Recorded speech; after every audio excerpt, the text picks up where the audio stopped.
Right, Assalamualaikum. Hari ni kita ada sebuah FLX So kita nak belajar sikit pasal meter minyak kenapa tak naik kan. Lagi satu pasal dia punya pelampung ni. Jadi kat sini kan kita ada 4 wire kat sini kan. Macam mana dia berfungsi, jom kita tengok sini. Kan, ini tolak dan ini untuk fuel pump. Bila korang on kunci dia bunyi sekejap tik, mati tu. Inilah dia punya kerja. Bila korang start enjin barulah dia sentiasa arus berjalan So ini adalah satu wiring.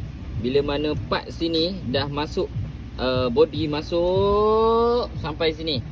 So pelampung ni yang akan menentukan watt berapa dia nak hantar bergantung kepada pelampung ni. So kalau kata tinggi pelampung ni, lagi tinggi watts untuk body masuk ke aliran ni.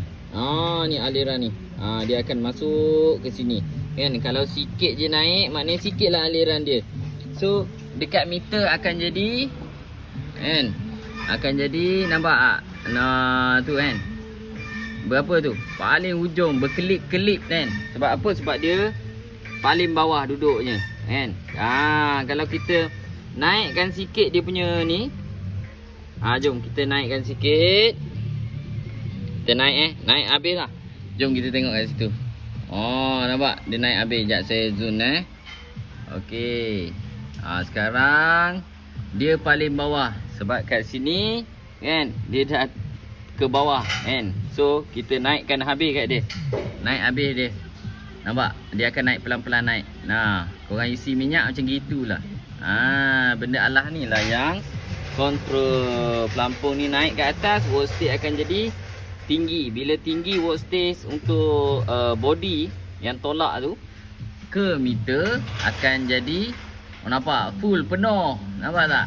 Sebab voltage dah tinggi maksimum. Kalau kata benda ni turun sikit, okey kita turunkan sikit. Paras tengah. Benda Allah tu pun ikut ke tengah. Nampak tak? So dekat meter tu kan, kalau kata tak okey lah, meter korang tak betul lah kan. Banyak sangat komplain pasal meter ni isi penuh tapi meter separuh, jadi tak betul lah. Berpunca daripada mana? Inilah barang ni. Inilah benda Allah ni Ni So sama juga untuk kereta FLX ni. Kita cucuk wire ni dia naik 2 bar je, sedangkan minyak owner kata isi penuh. Macam gitu. Naik. Ni owner kata isi minyak penuh. Tapi kat sana naik. Nampak? Tak naik langsung. Duduk tan situ je. Nampak? So maknanya bacaan dia dah tak betul. So korang faham perjalanan minyak kat sini, okey? Alright. Sampai sini saja geng. Owner kata nak check kereta, nak buat aircon, nak buat bocor, nak buat suspension, apa saja berkaitan dengan kereta boleh roger-roger kami insya-Allah. Kan?